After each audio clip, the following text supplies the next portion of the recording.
Seorang lelaki di Ambon, Maluku ditangkap aparat Polresta Pulau Ambon dan Pulau-Pulau Lease atas laporan melakukan tindak asusila pada anak kandungnya sendiri.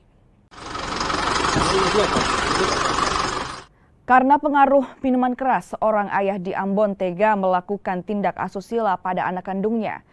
Aksi bejat ini dilakukan pelaku di Desa Batu Merah, Kecamatan Sirimau, Kota Ambon pada Mei lalu. Tak hanya sekali, pelaku yang dalam kondisi mabuk kembali melakukan aksinya 1 bulan kemudian. Aksi pelaku terbongkar setelah keluarga dekat korban melaporkannya ke polisi. Setelah sebelumnya, korban kerap mengeluh sakit pada alat vitalnya. Pelaku sendiri ditangkap personil Buser dan unit pelayanan perempuan dan anak di kediamannya.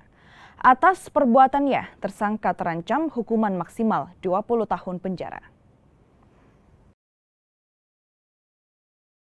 Jadi pelaku ini dalam keadaan mabuk pulang melihat anaknya korban ini dan dia melakukan persetubuhan itu pada bulan Mei.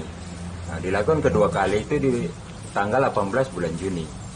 Itu tersangka juga melakukan dalam keadaan mabuk juga. Dia juga melakukan itu cuma mencabuli. Pertama kali belum. Yang kedua ini karena dia merasa kesakitan sehingga dia melaporkan ke keluarga terdekatnya.